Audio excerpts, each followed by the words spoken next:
ধন্যবাদ জানাচ্ছি সুদীপদাকে, অতনুদাকে, নির্মলদাকে, আতিয়াদাকে। নমস্কার। আমি সাংবাদিক মনোজ চক্রবর্তী। আগামীকাল এই মুহূর্তে ঠিক কি হতে পারে শ্যামপুর জুড়ে? আপনারা সবাই জানেন শ্যামপুরে ভোট হয়ে গিয়েছে রাজ্যের 294টা বিধানসভায়। তার মধ্যে হাওড়ার একদম প্রান্তিক এলাকা শ্যামপুর বিধানসভা কেন্দ্রটি রয়েছে। শ্যামপুর বিধানসভা কেন্দ্রের রাজনৈতিক ভবিষ্যৎ কি হতে পারে, ঠিক সেই প্রেক্ষাপটে দাঁড়িয়ে আজকে আমরা আলোচনায় বসেছি। বলা ভালো কিছুটা আড্ডার মুডে আজকে আমরা আলোচনাটা টেনে নিয়ে যাব। একদম বাদিক থেকে রয়েছেন শ্যামপুরের কংগ্রেস নেতা আতিয়ার রহমান খান, তারপরে রয়েছেন আমার বাদিকে শ্যামপুরের বামফ্রন্ট নেতা, বাম নেতা সিপিআইএম এর নির্মল খাড়া। আমার ডান দিকে রয়েছেন বিজেপির পক্ষ থেকে অতনু সাউ, আমার আবার ডান দিকে রয়েছেন শ্যামপুরে তৃণমূল কংগ্রেসের অন্যতম নেতা সুদীপ কুমার বেড়া। নমস্কার। পরিপ্রেক্ষিতে আমরা চার রাজনৈতিক দলের প্রতিনিধিদের নিয়ে আলোচনায় বসছি। শ্যামপুরের রাজনৈতিক ভবিষ্যৎ আগামী কাল থেকে কি হতে চলেছে। প্রথমেই আমি প্রশ্নে যাব। স্বাভাবিকভাবে এই মুহূর্তে শ্যামপুরের রাজনৈতিক মহল মনে করছে আড্ডাআড্ডি লড়াই হতে চলেছে তৃণমূল কংগ্রেস এবং বিজেপির পক্ষ থেকে। সুদীপদার কাছে প্রশ্ন রাখবো, সুদীপদা কি হতে চলেছে বলে মনে হচ্ছে আপনার? কংগ্রেসের প্রত্যাবর্তন আবার শ্যামপুরে হবে। তৃণমূল কংগ্রেস প্রায় 40,000-এরও বেশি ভোটে নির্বাচিত হবেন আমাদের দলের প্রার্থী সম্মানীয় রোদেবাসী যারা মানুষ। 40,000 ভোট বলছেন কোন অঙ্কে? 40,000 ভোট বলছি এই অঙ্কে যে ভোটের পার্সেন্টেজ অনেক বেড়েছে। পার্সেন্টেজ বাড়ার উদ্দেশ্য মানে এই নয়, যারা বিভিন্ন জায়গায় কাজ করতেন অনুযায়ী শ্রমিক এসেছে, পার্সেন্টেজ বেড়েছে। আবার প্রায় 12% ভোট ডিলিট হয়েছে। সেই জন্য সেই যে পার্সেন্টেজ ভোট দিত ভোটার, এরা পার্সেন্টেজটা কমিয়ে দিত, ভোট দিত না, পার্সেন্টেজ কমিয়ে দিত। সেই দিক থেকে পার্সেন্টেজ বেড়েছে।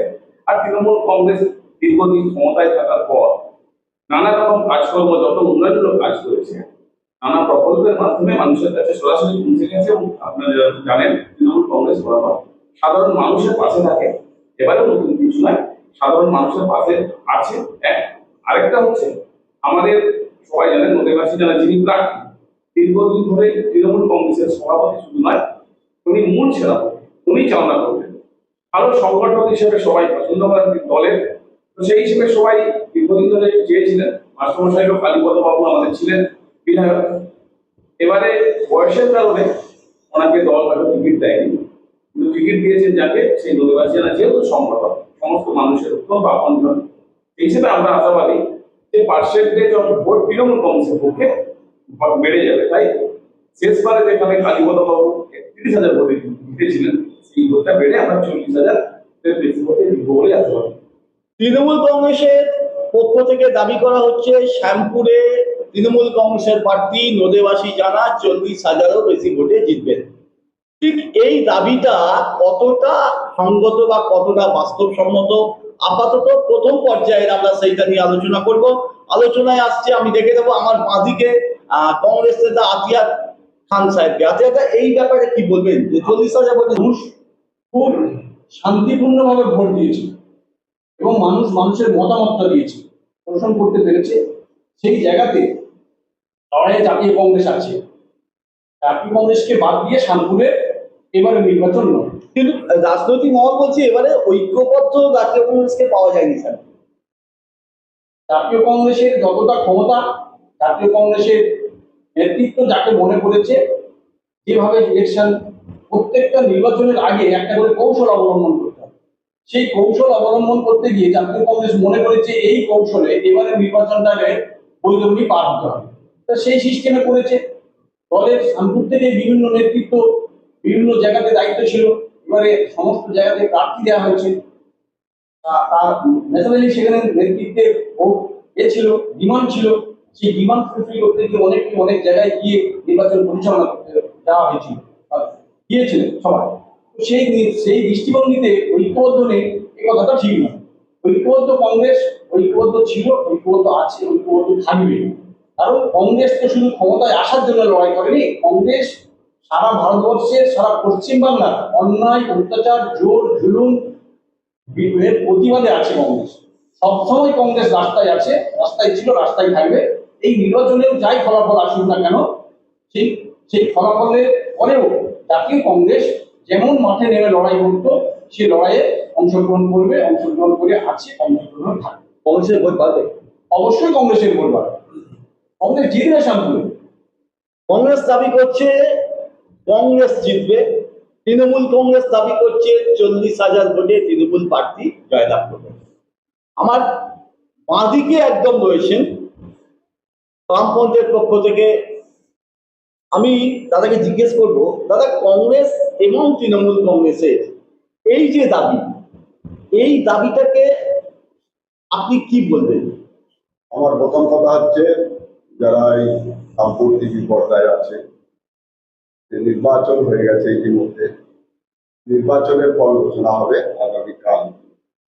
গোটা শামপুরবাসী তারা নির্বাচনে মানুষ কাকে ভোট দিয়েছেন না দিয়েছেন মানুষ সব বুঝতে পারবে।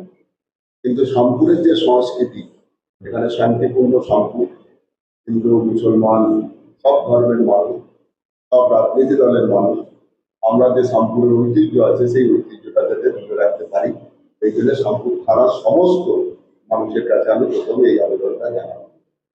এখন নির্বাচন আমাদের কাছে একটা রাজনৈতিক সংগ্রাম। নির্বাচন 4 তারিখে মিটে যাবে, জিতবে একটা দল জিতবে। এখানে নির্বাচনে অনেক মানুষ, রাজনৈতিক দল তারা প্রতিদ্বন্দ্বিতা করছে, কিন্তু মূল কথা হচ্ছে নির্বাচনের পর মানুষের কি হবে, মানুষের রুটি রুজি জীবন জীবিকা প্রশ্ন হচ্ছে সবচেয়ে বড়। কৃষকের কি হবে, শ্রমিকের কি হবে, বেকারের কি হবে, ছাত্রের কি হবে, যুবর কি হবে। ইতিমধ্যে আমাদের দেশের সরকার বিজেপি আছে, রাজ্যে তৃণমূল কংগ্রেস আছে, স্বাভাবিকভাবে সরকারে তারা আছে, কিন্তু মানুষের কোনো পরিবর্তন হয় না। আমাদের দাবি যে গোটা রাজ্যের এবং আমাদের শামপুরে আমাদের বামপন্থীর প্রতিদিনের মাটির লড়াই, রাস্তার লড়াই, আমাদের প্রতি মানুষের ভরসা বাড়ছে, বিশ্বাস বাড়ছে, আস্থা বাড়ছে। আমরাও শামপুরের মাটিতে আমাদের পার্টির আমরা ভোট, আমরা বামফ্রন্টের এখানে প্রার্থী, আমরা নিশ্চিতভাবে আমাদের জায়গা যা ছিল তাতে আগানোর চেষ্টা করবো। গোটা রাজ্য জুড়েই আমাদের সম্পর্কে যে ধারণা মানুষের, সেই ধারণা আরো পরিষ্কার হবে আগামী দিনে। আমাদের এইটাই বক্তব্য এবারে নির্বাচন পরিষ্কার, বামফ্রন্ট এবং কংগ্রেস নির্বাচনে দাবি করছে তারাও একটা ফ্যাক্টর হয়ে উঠবে। বামফ্রন্ট এবং কংগ্রেস শ্যামপুরের বুকে নির্বাচনে কোনো ফ্যাক্টর হয়ে উঠবে কিনা সেটা সময় কথা বলবে। আপাতত আমরা এইটা নিয়ে চলে যাব বিজেপি প্রতিনিধি অতনু সাউয়ের কাছে। আমরা চলে যাব এবারে নির্বাচনে বামফ্রন্ট এবং কংগ্রেস যে দাবি করছেন যে তারা একটা ফ্যাক্টর হয়ে উঠবে শ্যামপুরের বুকে, এই দাবিটা নিয়ে অতনুদা কি বলবেন? যে শ্যামপুরের খাল বোঝাই, এই খাল বোঝাই কি নির্বাচনে কোন রকম ইভেন্ট করবে? যেটা জানা দেখতে পাচ্ছি আমরা, বা ওয়াকিবহাল মহল এটা মনে করছে যে শ্যামপুরের খাল এবং খালের আশপাশকে ঘিরে জনপদ, বেসিক্যালি ব্যবসা বাণিজ্য, ছোট ছোট দোকান করে বহু মানুষ রুটি রুজি সংস্থান করছে। এই খাল সংস্কার, এটা আপনাদের একটা রাজনৈতিক এজেন্ডা ছিল এবারে নির্বাচনে।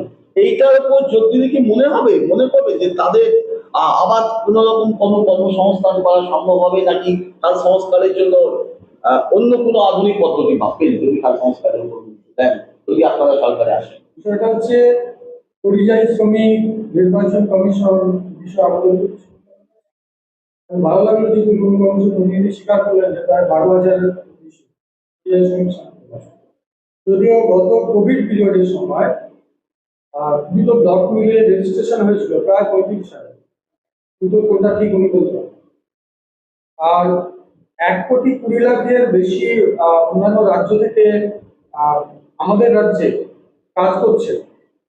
এটার যদি একটা তথ্য দিতে পারেন আমাদের কাছে খুব সবাই।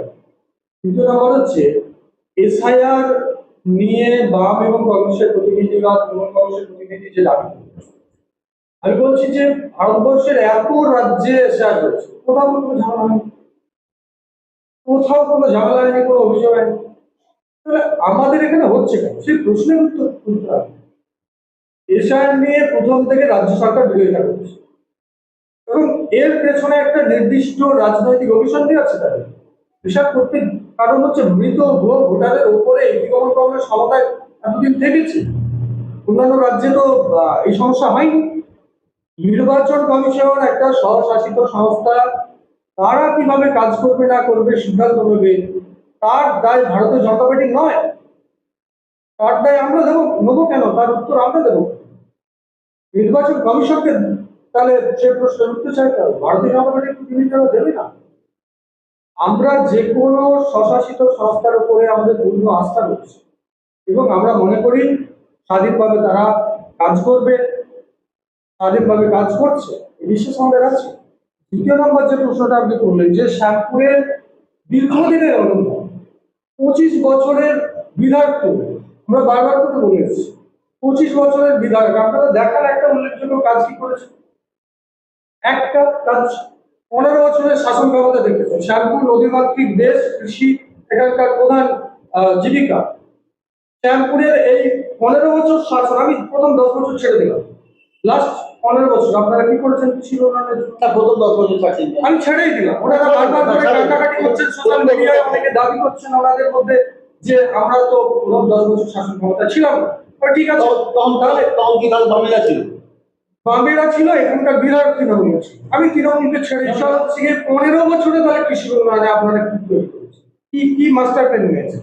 আপনার তো একটা নির্দিষ্ট পরিকল্পনা থাকবে যে খালগুলো সংস্কার হবে, সুইচ গেট বসবে, আধুনিক ভাবে খালগুলো তৈরি হবে, বিভিন্ন গ্রামে আরএলআই পাম্প তৈরি হবে, কৃষির উন্নয়নের জন্য যা যা করার, মাটি পরীক্ষা কেন্দ্র, বীজ সংশোধনাগার কেন্দ্র, বীজ সংরক্ষণ কেন্দ্র, এগুলো তো করতে হবে। কোথায় হয়েছে সেগুলো? হয়নি তো। শুধু তাই নয়, ধান আমাদের এখানে প্রধান উৎপন্ন ফসল, ধান থেকে আমরা সবাই জানি বিরাট কিছু লাভ হয় না। তাহলে এই শ্যামপুরের কৃষকদের অর্থনৈতিকভাবে সচ্ছল করার জন্য এই সরকার কি করেছে? বিকল্প কোনো লাভজনক অর্থনৈতিক যে কৃষি, তার জন্য প্রশিক্ষণ, তার উৎপাদন, তার বিপণন, এর কোনো চিন্তা বর্তমান রাজ্য সরকার কি করেছে? তৃণমূল কংগ্রেস করেছে? আমি সরাসরি একদম বামফ্রন্টের প্রতিনিধির কাছে চলে যাব। 25 বছরের মধ্যে অতনুদা 10 বছর ছেড়ে দিচ্ছে। যখন বামফ্রন্ট ক্ষমতায় ছিল, তাহলে কি ধরে নেওয়া যেতে পারে যে বামফ্রন্ট ক্ষমতায় ছিল, তৃণমূল কংগ্রেস এখানে শ্যামপুরের বিধায়ক ছিল, এই সময়টুকু বিমাত্রি ছিল, আচরণ করেছিল?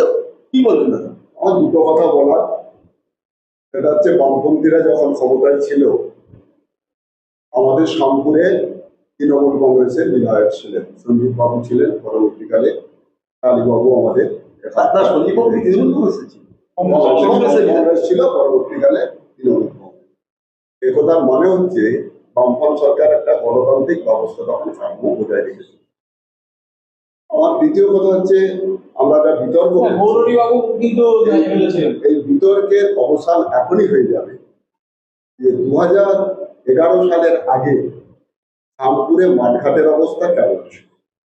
ওটা শ্যামপুর ছিল শস্যের ভরা, হ্যাঁ, মাঠঘাট সাথে সাথে খাল নালাগুলো পরিষ্কার ছিল, সবুজ ফসল শ্যামপুরে ছিল। ওটা হাওড়া জেলার মধ্যে শ্যামপুর ছিল শস্য ভাণ্ডার।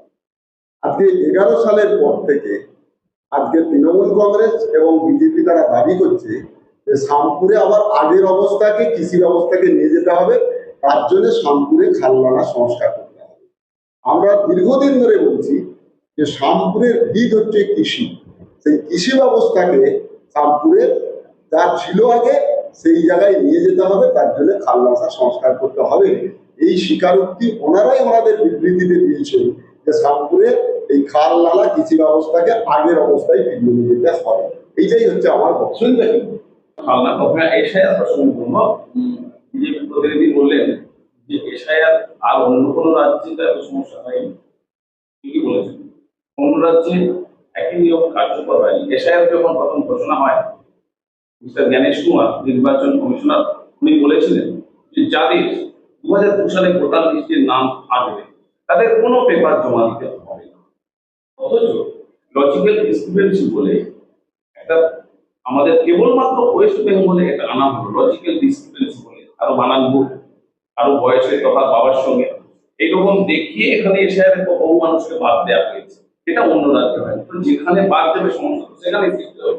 যে নিয়মটা অন্য রাজ্যে হয়নি অথচ পশ্চিমবঙ্গে চাপিয়ে দেওয়া হয়েছে। এক, 2 নম্বর হচ্ছে অতনুবাবুর হয়তো জানা নেই যে পশ্চিম বাংলায় এসআইয়ের যত নাম বাদ গেছে মৃত ভোটার, বিজেপি শাসিত রাজ্যে পার্সেন্টেজে তার থেকে অনেক বেশি ভোট বাদ গেছে। 3 নম্বর, উনি বলছেন এখানে মৃত ভোটার এত বেশি কেন? নির্বাচন কমিশনের নিয়মে এতদিন ছিল মৃত ভোটার তারাই যারা ডেথ সার্টিফিকেট করেন। নাম বাদ দেওয়ার ক্ষেত্রে যারা বিএলওর কাজ করেন তাদেরকে জিজ্ঞাসা করে দেখেন, নাম বাদ দেওয়ার ক্ষেত্রে এই ডেথ সার্টিফিকেট না দিলে নামটা বাদ দেওয়া যেত না। তাই বছরের পর বছর যারা ডেথ সার্টিফিকেট করেনি, তারা যেহেতু ডেথ সার্টিফিকেট তোলেনি যে কোনো কারণে হোক, তাদের নামগুলো লিস্টে থেকে গেছিল। এখন এইবারে কিভাবে বাদ দিল? এসআইয়ের সময় তাদের পরিবারের লোকজন লিখিত দিলেই আমার পরিবারের লিখিত বিএলওরা তাদের কাছে নিয়ে নিচ্ছে যে আমার পরিবারের অমুক মারা গেছেন আনুমানিক এতদিন আগে, তাতে বাদ দেওয়া। কিন্তু এতদিন এই নিয়ম ছিল না। এই এসআইআর নিয়ে মূলত পশ্চিম বাংলায় প্রথম দিন থেকে ভারতীয় জনতা পার্টির নেতৃত্বরা টার্গেট বেঁধে দিয়েছিল নির্বাচন কমিশনারকে যে 1.5 কোটি ভোট পেতে বাদ দিতে হবে। 1.5 কোটি টার্গেট আপনারা সবাই জানেন, এই সংখ্যাটা বারবার উল্লেখ করা হতো, যে কোনো কিসের ভিত্তিতে কেনই বা বলা হতো, কিন্তু বলা হতো।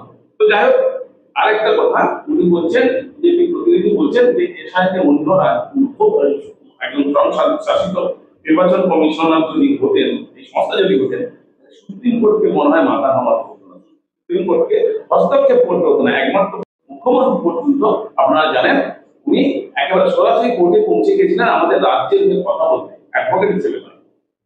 2 নম্বর হচ্ছে খাল নিয়ে কথা বলছেন, যারা খাল নিয়ে কথা বলছেন বিজেপি প্রতিনিধি বলছেন উনি কি জানেন যে দীর্ঘ 5 বছর এমজি এনার্জি প্রকল্পের কাজ 100 দিনের কাজ বন্ধ আছে।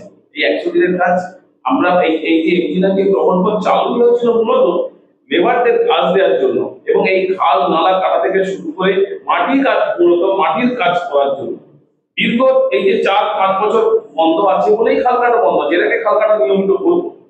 এখন আমাদের সরকার, আমাদের দল নতুন ভাবে চিন্তা ভাবনা করছে, যেহেতু ধরেই নেওয়া যাচ্ছে যে কেন্দ্র সরকার মাত্র শুধু বছরের পর বছর করে যাচ্ছে, কোনো ফান্ড দিচ্ছে না, আটকে যাচ্ছে নানা রকম ফান্ড, জনসাধারণের টাকা, সেই টাকা ট্যাক্সের টাকা তুলে নিয়ে গিয়ে আমাদের রাজ্যে না দিয়ে, অথচ কেন্দ্রীয় সরকারের নিয়ম যে এই যে জিএসটি চাপানো হয়, যে রাজ্য থেকে যত ট্যাক্সের টাকা কালেকশন হবে সেই রাজ্যে তার অর্ধেক টাকা ফিরিয়ে দেওয়া হবে উন্নয়নমূলক কাজের জন্য, অথচ দীর্ঘ 5 বছর ধরে সেই টাকা আটকে রাখতে দেওয়া হচ্ছে। তাই আমাদের দল শ্যামপুর কেন্দ্রীয় নেতৃত্ব 30টি খালের একেবারে রিকুইজিশন পাঠিয়ে শ্যামপুর থানা ডিপিআর পর্যন্ত হয়ে গেছে। আপনারা জানেন বিগত কয়েক মাস আগে 3টি খাল অলরেডি কাটার প্রসেস হচ্ছে, কোনো খাল কাটা হয়ে গেছে। আগামী দিনে বাকি খালগুলো আমাদের সরকার আমাদের আসবে নিশ্চিতভাবে এবং খাল কাটা হবে। অবশ্যই আমি একটা ব্যাপারে সহমত, শ্যামপুর থানার কৃষি মাতৃক শ্যামপুর, যাতে চাষটা আরো সুন্দরভাবে হয়, খালের জল যাতে সুন্দরভাবে বহতা হয়, এর জন্য আমি নিজে উদ্যোগী হয়ে আমি একটা অঞ্চলের দায়িত্বপ্রাপ্ত উপপ্রধান হিসেবে কাজ করি। আমি বহুবার এটা যেখানে লিখিত দেওয়ার পর আমরা মাপও করিয়েছি, এই যে সেচ দপ্তর থেকে এসে বিভিন্ন কয়েকবার মাপ করে তার ডিপিআর তৈরি হয়েছে। আগামী দিনে খাল কাটলে আমাদের শ্যামপুর থানার মানুষ উপকৃত হবে, এতে আমি নিশ্চিত। টোটাল পরিষেবাটায় যে টাকাটা গভর্নমেন্টের খরচ হবে, শ্যামপুরের প্রয়োজন নেই। শ্যামপুরের যোগাযোগ ব্যবস্থা, একমাত্র যোগাযোগ ব্যবস্থা হচ্ছে শ্যামপুর টু উলুবেড়িয়া আর শ্যামপুর টু বাগনান। দুটো রাস্তা এত কনজাস্ট হয়েছে, দুটো রাস্তাকে সংস্কার করা হলো, কিন্তু 1 ইঞ্চি ফুটপাথ তৈরি করা হবে না। বরং যদি কোথাও আমি নাম মেনশন করে বলে দিতে পারি, ননখিয়া, ভালো, তাহলে তো বাগনান পাইনি। ছচাটি, টোটাল যেখান থেকে পিচিং রাস্তা শুরু হয়েছে সেইখান থেকে এটা তুলে নেওয়া হয়েছে। একটা যে দোকানদারের কাছে দোকানে একজন কাস্টমার ঢুকবে, সেখানে মোটর বাইক থেকে দাঁড়াতে দেখা যাচ্ছে, সাইকেল লেগে যাচ্ছে, ঘন্টার পর ঘন্টা জ্যাম।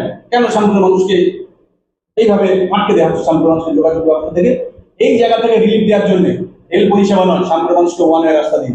দুটো রাস্তা আপনারা পারবেন না, আমি জিতেও পারবো না। নতুন করে পিরচিপুরে বোয়ালিয়া হোক, বোয়ালিয়া ব্রিজের মাধ্যমে নতুন করে একটা রাস্তা তৈরি করে দেয় কালিয়ারা পর্যন্ত, 1 ওয়ে রাস্তা। যে রাস্তার মাধ্যমে যার প্রয়োজন হবে সে ওই রাস্তা, যদি আমরা দেওয়ার দিক থেকে যারা বিলম্ব করি তারা চলে আসবে এইদিকে, যারা বারগানের দিকে থেকে তারা চলে যাবে ওই রাস্তা, এখান থেকে সোজা চলে যাবে। আমরা 1 ঘন্টায় কলকাতা পৌঁছাতে চাই। শ্যামপুরের মানুষকে 1 ঘন্টার মধ্যে রাস্তায় কলকাতা পৌঁছে দিতে হবে। দ্বিতীয়ত হচ্ছে এই যোগাযোগ ব্যবস্থা, সব মুরারিবাবুর পরে শ্যামপুরের উন্নয়ন হয়েছে শিশিরবাবুর হাত ধরে।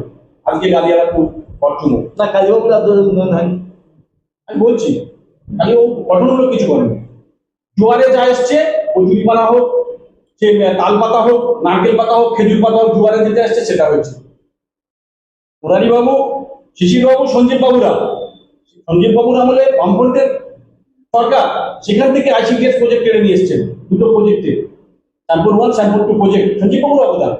সেই প্রজেক্ট থেকে বন্ধ করে রাখা হয়েছে, সেই প্রজেক্ট থেকে সঞ্জীব বাবু কেড়ে নিয়ে এসছেন কংগ্রেসের ইমার্জেন্সি নিচে দুটো প্রজেক্টে। তখন আমি নিজে জানি 1998 সালে 97 সালে প্রসেসিং হয়েছে, 1998 সালে ইমপ্লিমেন্ট হয়েছে, দুটো প্রজেক্ট হয়েছে, দুটো প্রজেক্টে 198 জন করে হেল্পার, 198টা ওয়ার্কার তারা কাজ পেয়েছে।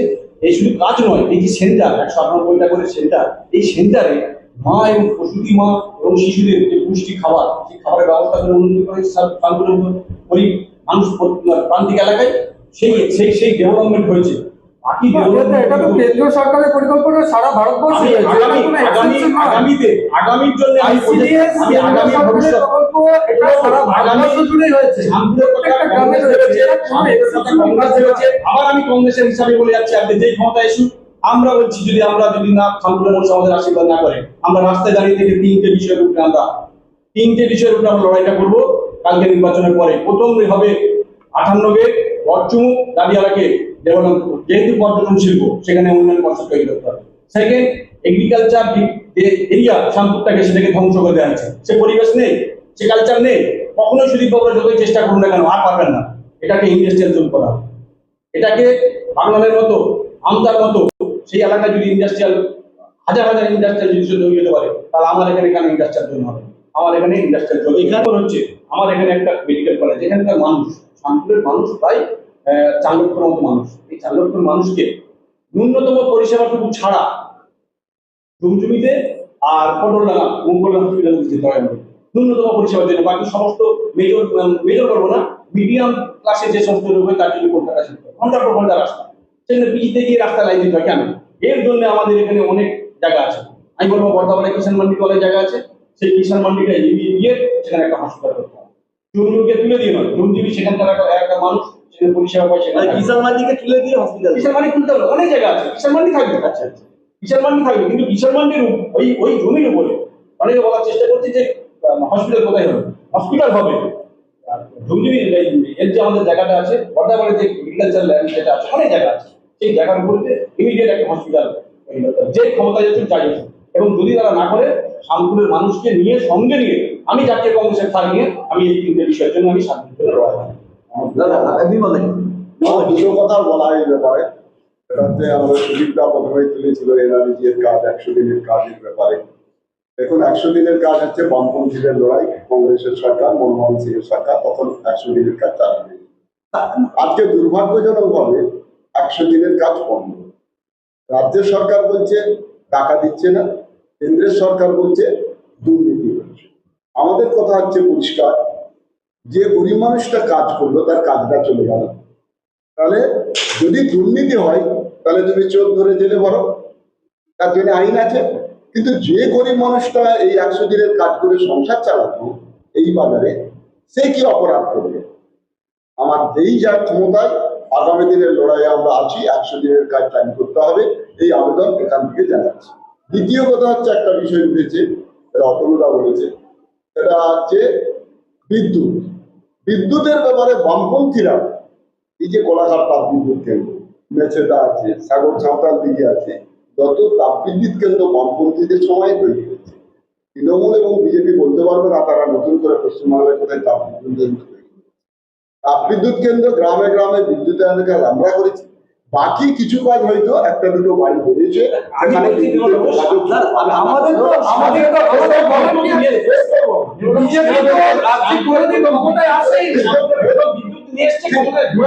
কোনোদিন রাজ্যের ক্ষমতায় ছিলই না। আমি একদম আমি একটা অনুরোধ কেউ কোথাও না আমি একটা কথা শেষ কথা আমার, এটা হচ্ছে যোগাযোগ ব্যবস্থা শামপুরে যোগাযোগ ব্যবস্থা সত্যি খারাপ। পূর্বে এখানে এল বাস চলতো, সিটিসি বাস চলতো, বেশিরভাগ ক্ষেত্রে এই যোগাযোগ ব্যবস্থা নেই। শামপুরে যেতে হলে মানুষকে শহরে যেতে হতে প্রচন্ড কষ্ট করতে হয়, কাটা সার্ভিস যেতে হয়। আমরাও চাইছি শ্যামপুরে যোগাযোগ ব্যবস্থা আরো উন্নতি হোক। গতবারে আমাদের মনে আছে যখন আমাদের মাননীয় মুখ্যমন্ত্রী মমতা ব্যানার্জি রেলমন্ত্রী ছিলেন, তখন শ্যামপুরে পোস্টার পড়েছিল যে শ্যামপুরে রেলপথ বিস্তারের জন্য পাকার জন্য মমতা ব্যানার্জিকে অভিনন্দন। কিন্তু আজকে পর্যন্ত আমরা দেখলাম না। শ্যামপুরে যদি রেলপথ হয় তাহলে নিশ্চিতভাবে শ্যামপুরের মানুষ উপকৃত হবে, অসুবিধা কিছু নেই। পরিবহন ব্যবস্থা যদি ভালো হয় ওটা শ্যামপুর ব্যবস্থায় ভালো হবে, আমরা এই দাবি জানাচ্ছি। সুদীপ দা, হ্যাঁ, উনি খুব ভালো কথা বলেছেন যে পোস্টার পড়েছিল রেলপথ হোক বলে। উনি খুব ভালো করেই জানেন যে বামপন্থ আমলে মুরারি বাবু আইটিআই কলেজের ভিত্তিপ্রস্তর দিয়েছিল, জমি কেনা হয়ে গেছিল, তারপর বামপন্থ কিন্তু এখান থেকে যেহেতু আমাদের মুরারি বাবু হেরে গেছিল আর করতে দেওয়া হয়নি। উনি জানেন সরকার পরিবর্তন হলে করতে দেওয়া হয়নি। একইভাবে মমতা বন্দ্যোপাধ্যায় যখন রেলমন্ত্রী ছিলেন তখন রেলের প্রস্তাব করেছিলেন, বাজেটে ধরেছিলেন, শ্যামপুরকে ধরেছিলেন। আমরা ধন্যবাদ জানিয়ে ওনাকে ধন্যবাদ জানিয়েছিলাম যে শ্যামপুরকে রেল মানচিত্রে জুড়ে দেওয়ার জন্য। কিন্তু সরকার পরিবর্তন হয়েছে, মমতা বন্দ্যোপাধ্যায় আর তৃণমূল কংগ্রেস আর কেন্দ্রীয় সরকারে নেই, তাই রেলে আর টাকা দেওয়া হচ্ছে না। শ্যামপুর মানচিত্রে রেলকে জুড়ে দেওয়ার জন্য টাকা দেওয়া হচ্ছে না। যোগাযোগ ব্যবস্থা ঠিকই বলেছেন আমাদের রাতের বাবু, যোগাযোগ ব্যবস্থা উন্নত হলে, রামমোহন রায় যোগাযোগ ব্যবস্থা উন্নত হলে যে কোনো দেশের যে কোনো এলাকার অর্থনৈতিক স্ট্রাকচার কাঠামো উন্নত হবে। তো যোগাযোগ ব্যবস্থা উন্নত আজকে পাড়ায় পাড়ায় প্রায় ৮৪ মতো পাকা রাস্তা হয়েছে, গলি তারপর ঢালাই রাস্তা হয়েছে। যোগাযোগ ব্যবস্থা এখন উন্নত। এখন হয়তো আমরা জানি আগে যেমন সত্যি রেলবাস চলতো, এখন কত রকমের বাস চলে, কত জায়গা আমিও বলতে পারবো না, এত জায়গার বাস চলে। আপনি রাস্তায় দাঁড়িয়ে থাকলে 10 মিনিটের মধ্যে বাস পাবেন। দীর্ঘদিন এটা ছিল না, আগে 8 ঘন্টা 35 মিনিট দাঁড়ালে একটা বাস পেতে। এখন আপনি রাস্তায় দাঁড়ালে 10 মিনিট ওয়েট করলে আপনি বাগনানের দিকে যান, বাস পাবেন। 58 দিক যান বা উল্টো যান, বাস পাবেন। কিন্তু তার সত্ত্বেও আমি যখন বেলপুকুরে 8 ঘন্টা বাসকে কেন জামে দাঁড়িয়ে থাকতে হবে? তার বিকল্প কি? কেন না হলে 1 ঘন্টা একটা বাসকে দাঁড়িয়ে থাকতে হবে জামে? তার বিকল্প আপনাদের কাছে কি আছে? আমি চাই সবাই এককভাবে বলুন, বক্তব্য সুযোগ দেওয়া হোক।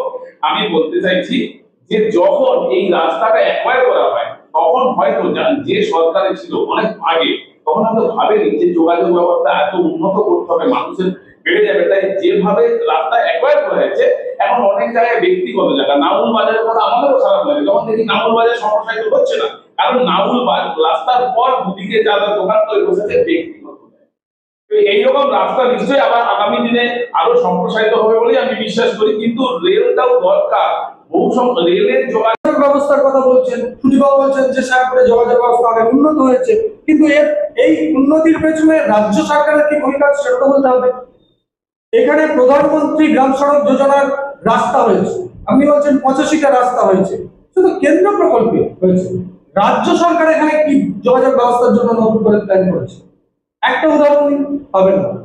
একটা উদাহরণ দিন, পাবেন না। আপনারা এত বড় হাইরোড তৈরি হয়ে গেল, সোনালী চতুর্ভুজ, সেখানেও তো বাড়ি ভাঙা হয়েছে, দোকান ভাঙা হয়েছে। কই আমাদের শ্যামপুরে যানজট সমস্যার জন্য আপনারা তো সেরকম কোনো প্ল্যান নিতে পারেননি, কেন নিতে পারেননি? এটা আপনাদের ব্যর্থতা। আপনি খালের কথা বলছিলেন, ডিপিআর তৈরি করতে আপনাদের 15 বছর সময় লেগে গেল। শ্যামপুরের কৃষকরা আপনাদের সময় দেবে আপনার মনে হয়? শ্যামপুরের কৃষকরা শুধু খাল কাটানোর পরিকল্পনা করতে 15 বছর, তাহলে খাল কাটাতে কাটাতে তো তার লাইফ শেষ হয়ে যাবে। কেন সুযোগ দেবে আপনাদের? একটা কথা বলি, আমাকে দিতে হবে। এই মুহূর্তে আমাদের সময় খুব কম, একদম শেষ বক্তা একদম অবশ্যই সুদীপদাকে ডিফেন্স দিয়ে আমরা অনুষ্ঠানের শেষের দিকে চলে যাব। সুদীপদা কি বলবেন একদম খুব ছোট করে। 15 বছর ডিপিআর করতে কাটেনি, 15 বছর ধরে তো দীর্ঘদিন ধরে তো এই 100 দিনের কাজ চালু ছিল, সমস্যা তখন হয়নি। তো এখন তো সমস্যা হচ্ছে 100 দিনের কাজ বন্ধ হয়ে যাওয়ার পর 100 দিনের কাজ চালু হবে, আমরাও আশাবাদী ছিলাম। এবং যেখানে কোর্ট রায় দিচ্ছে যে কাজটাকে চালু করতে দিতে হবে, তা সত্ত্বেও কাজ ওই করে 100 দিনের কাজটাকে বন্ধ রাখা হয়েছে। সুপ্রিম কোর্ট রায় দেওয়ার পরেও বন্ধ রাখা হয়েছে, ডিভিশন বেঞ্চ রায় দেওয়ার পরেও বন্ধ রাখা হয়েছে।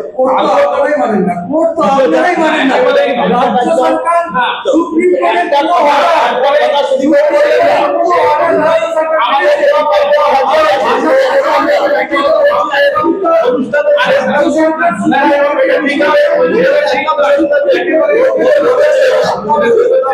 একদম শেষ পর্যন্ত আমরা চলে এসেছি। বিষয়টা যেটা জানা যাচ্ছে, যেটা হচ্ছে খাল সংস্কার, বিদ্যুৎ, রেলপথ, সড়ক যোগাযোগ, এই সমস্ত বিষয় নিয়ে যেটা বোঝা যাচ্ছে আগামী সময়ে আগামী দিনে শ্যামপুরটা আরো বেশি উন্নত হোক, এটা কিন্তু সব পক্ষই চাইছেন। শুধু তাই নয়, আগামীকাল এই সময়ে ক্ষমতায় যেই আসুক না কেন, রাজনৈতিকভাবে সম্প্রীতির যে শ্যামপুর, সেই শ্যামপুর দেখতে চলেছে, এ কথা বলাই যায়। শ্যামপুর টিভির পক্ষ থেকে আপনাদের সবাইকে স্বাগত জানাচ্ছি। পাশাপাশি এটা আবারও জানাচ্ছি, শ্যামপুর টিভির সঙ্গে আমার কোনো সম্পর্ক নেই, আমি অন্য একটি সংবাদ মাধ্যমের সাংবাদিক। আজকে এই অনুষ্ঠানকে সঞ্চালনা করার সুযোগ করে দেওয়ার জন্য শ্যামপুর টিভির পক্ষে কাছে আমি কৃতজ্ঞ। অবশ্যই পাশাপাশি ধন্যবাদ জানাচ্ছি সুদীপদাকে, অতনুদাকে, নির্মলদাকে, আতিয়ারদাকে। নমস্কার।